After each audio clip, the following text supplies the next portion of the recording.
êtes bien branchés au 96.3 avec Jacinthe Leclerc. On est présentement avec Carl Boudreau, barista, l'un des meilleurs en Amérique du Nord. Bonjour Carl! Bonjour Jacinthe. Très heureuse de vous recevoir ici dans la région parce que vous venez de Montréal. Oui, je viens de Montréal et je suis très heureux aussi de visiter cette belle perle qu'est la Gaspésie. Et là, la première question, c'est quoi un barista? Ok, donc c'est une question qui fait en sorte que plusieurs personnes se posent d'autres questions. Certaines personnes pensent que le barista, c'est une machine, que c'est la machine espresso. Non. En fait, barista, c'est le métier de l'individu qui est capable de vous servir un bon café. Okay. Quelqu'un qui est capable de maximiser le potentiel d'un café et vous le servir de la manière la plus adéquate possible. Donc, un barista a une grosse formation de café en arrière. C'est pas juste quelqu'un qui te sert un café filtre. Exactement. Donc, le barista, c'est la dernière étape de la grande chaîne de production de café qui commence au producteur, les torréfacteurs. Et le barista, c'est le dernier show. Là. Donc, le barista se doit de respecter les paramètres d'extraction établis par son chef barista ou par son torréfacteur. Et il y a le contact direct avec les clients. Il doit aussi être doué à faire la caisse, à avoir des conversations avec les gens et tout. Mais ce qui fait un bon barista, c'est fondamentalement sa connaissance du café et sa capacité à servir les meilleures extractions possibles. Est-ce qu'un bon barista doit faire du latte art?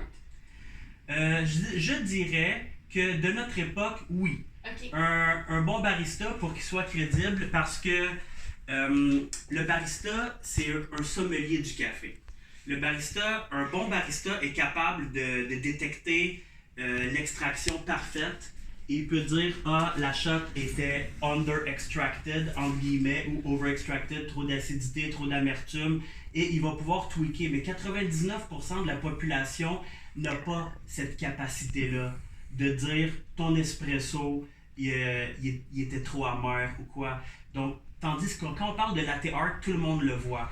Mais il faut faire attention parce que du latte art, on peut en faire avec du chocolat chaud, des matcha latte, donc ça peut être totalement dissocié du café. Mais c'est une méthode de présentation qui est extrêmement importante parce que comme on le sait dans la vie et plus particulièrement en restauration, tout commence avec les yeux. Oui, donc du plating en restauration, tout ce qu'on s'apprête à consommer, à prendre dans notre bouche et à manger, à boire, il faut que ce soit bien présenté. Donc oui, c'est un effet spectaculaire et d'autant plus que le latte art de ma spécialité est fait par versage libre. Donc il n'y a aucune intervention des mains du serveur avec un stencil ou quoi. C'est simplement le barista qui vide le lait dans sa shot d'espresso à versage libre et lorsque la tasse est pleine, il le sert au client. Donc, ça ne prend pas plus de temps à produire, ça ne coûte pas plus cher, ça constitue une valeur concurrentielle indiscutable et manifestement, c'est une forme de séduction appropriée en toutes circonstances. Et le latte art, faire la mousse de ce latte-là est tout un art en soi. Comment qu'on fait une bonne mousse de latte art? Bon, comment faire une bonne mousse de latte art expliqué à la radio 101 par Barista Carl. Check it out! Non, en fait, je ne vais pas être capable de vous expliquer comment faire la bonne mousse, mais je peux vous dire les faits les plus intéressants qui fait en sorte qu'on a besoin d'une bonne mousse. La première chose à savoir lorsqu'on veut faire du latte art par versage libre, c'est que le lait doit être homogène au moment du versage.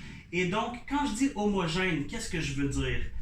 Ce que je veux dire, c'est que l'air inséré dans le lait à l'aide de la buse à vapeur et le lait dense et froid ne vont constituer qu'une seule et même matière, un lait aéré, une aire laiteuse, donc une mousse liquide qui a autant d'air à la surface en haut que dans le fond du pichet. Donc, il faut que ce soit homogène. Comme dans de la crème glacée, il y a de l'air, mais c'est bien réparti partout. Et lorsqu'on fait notre lait avec l'aide d'une buse à vapeur, on doit atteindre une certaine température, certes, mais c'est surtout la texture, l'homogénéité du lait qui va déterminer si oui ou non on est capable de faire du latte art par versage libre. Et une fois qu'on a texturé le lait, on va mettre le pichet à côté et à chaque seconde qui passe, il y a du lait qui coule dans le fond. Ça, c'est le drainage de la mousse liquide. Et lorsque le lait se ramasse dans le fond, la densité du lait va pousser l'air à la surface. Lorsque nos deux éléments, liquide et gaz, se dissocient, ça devient impossible de verser du latte art. on va verser du liquide et ensuite la mousse va juste tomber blou, blou, blou, blou, sur le dessus. Donc ça, c'était le son qui représente l'image de la mousse qui fait blou, blou, blou. Puis là, ça fait comme un moton de mousse. Exactement. Comme ça. Et vous, comment que la passion est venue de faire du barista? Donc, je travaillais la nuit, la fin de semaine, dans un café de Montréal, au coin de Saint-Laurent-Prince-Arthur, sans avoir de qualification dans le monde du café. En fait, j'avais juste besoin d'une job, comme plusieurs personnes qui amènent leur CV au centre-ville de Montréal. Et j'aimais vraiment le contact avec les gens. Je voyais que, aïe, je peux me donner en spectacle ici. Donc, je pouvais faire flipper le porte-filtre dans les airs. Je faisais des layers, mais j'avais aucune notion du latte art par versage libre. Une nuit que je travaillais, il y a un client qui est venu me voir. Il me demande, est-ce que tu peux me faire un latte comme sur le poster derrière toi, près des menus? Et là, je me retourne et je vois comme une feuille qui, aujourd'hui, pour moi, c'est rien, c'est devenu facile. Mais à l'époque, j'avais aucune idée de comment c'était fait. Donc, je m'excuse auprès de mon client. Je lui dis, vraiment désolé, mais je ne sais pas comment vous servir un latte comme ça. Et donc là, j'ai regardé, moi qui me croyais de coolest kid comme à Montréal, je pensais que j'étais au top de ma game. Et là, j'étais pas capable de servir un client, de le satisfaire comme il voulait. Donc, j'ai regardé sur Internet et là, j'ai vu les gens qui le versaient, juste en versant le lait dans le café. J'ai fait, wow! Ça coûte pas plus cher, ça prend pas plus de temps, c'est sûr que ça séduit, le monde va capoter, faut que j'apprenne ça. Donc là, je retourne au café et j'essaie pendant des mois, pendant plus d'1 an. Et là, je me demande, est-ce que j'ai une bonne machine? Est-ce que j'ai du bon lait? Est-ce que j'ai le bon café? Je regarde certaines vidéos des centaines de fois avant de remarquer certains détails. Et lorsque j'ai finalement réussi à le faire, j'étais déjà populaire dans ce café-là, je suis devenu beaucoup plus populaire. J'ai eu quelques investisseurs qui se sont intéressés à moi pour qu'on se parte en affaires. J'ai parti une entreprise de bar à café mobile et barista expert en latte art, ce qui m'a mis à ma disposition une machine espresso professionnelle commerciale dans mon appartement pendant environ 1 an. Et là, je m'entraînais. Et ça coûte cher de s'entraîner en latte art puisqu'on doit acheter du lait, acheter du café. Et donc, je m'entraînais, disons, comme un pilote automobile qui brûle les pneus avant d'aller à la vraie course. Ou un sniper qui tire des balles avant d'avoir des vraies cibles. Donc, ça a été beaucoup de sacrifices.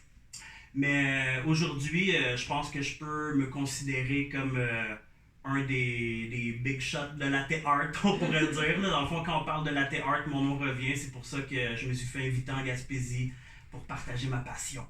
Et là, on va pouvoir te voir à l'action très bientôt parce que tu vas être au Mitch Café exactement quand?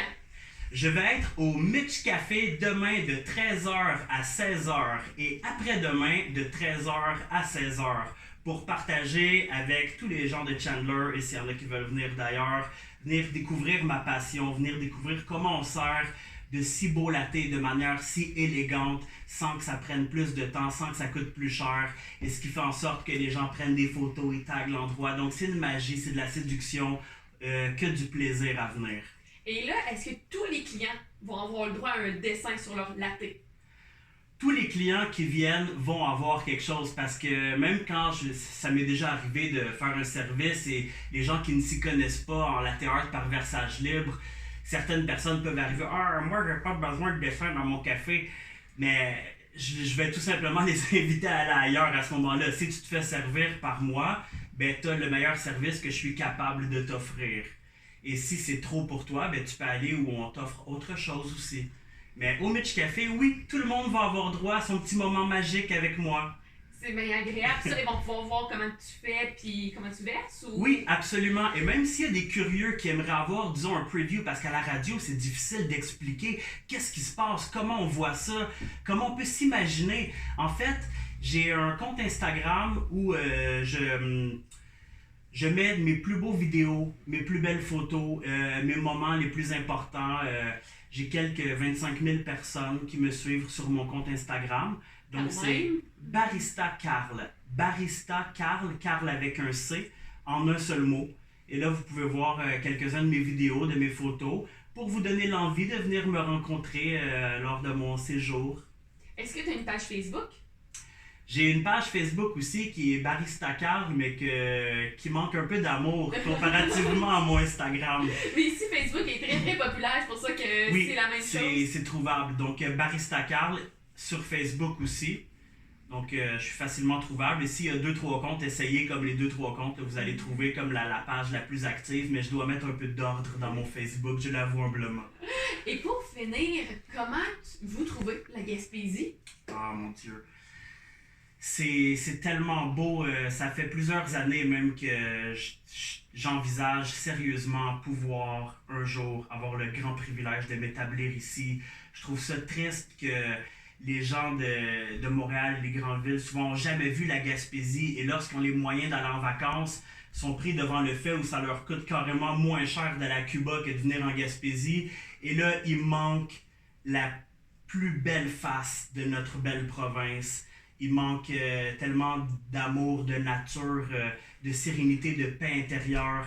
Donc quand on pense qu'on manque de créativité, en fait, des fois, on a juste besoin de respirer. On a besoin de sentir que notre existence est plus importante et tout. Donc vraiment, quand je viens en Gaspésie, je me sens comme un roi comparé à quand je suis à Montréal. Je me sens vraiment bien. Et tout le monde que je rencontre ici aussi semble se sentir vraiment bien.